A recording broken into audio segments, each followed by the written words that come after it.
How to calculate the sample size for one proportion? First, let us see this scenario.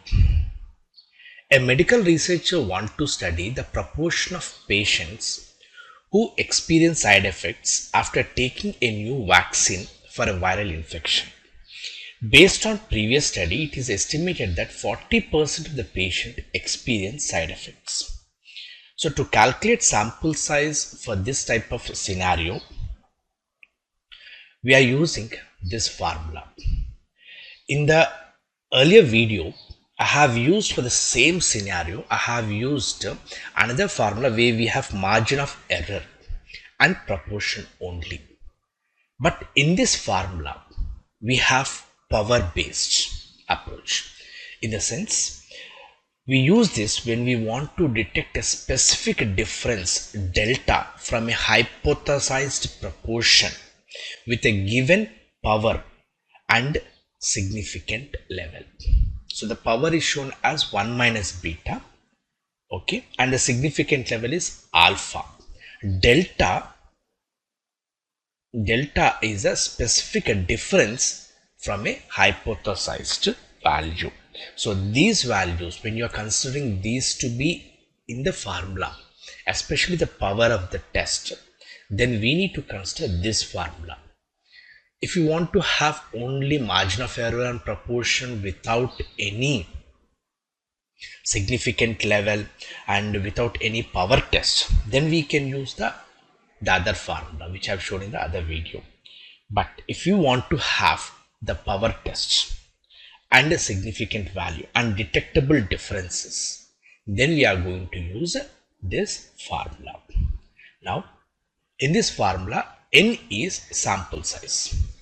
Z alpha by 2, this is a Z score for the desired confidence level. Z beta, Z score for the desired power, 1 minus beta. Delta is a minimum detectable difference between the true proportion and the hypothesized proportion. Pi is an estimated proportion of the population. Now first let us see what is this Z score for alpha by 2. You know that significant level represents the probability of making type 1 error, correct? So in a two-tailed test, we divide alpha by 2. Now if you assume confidence interval, basing on the confidence interval, we get a Z score. For example, 90% we are considering, alpha will be 0.10, alpha by 2 will be 0.05, Z score is 1.645.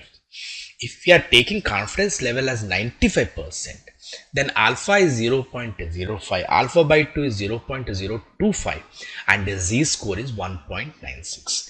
Generally, we take 95% confidence level, so Z score will be 1.96. Now coming to Z score for beta, that is power level.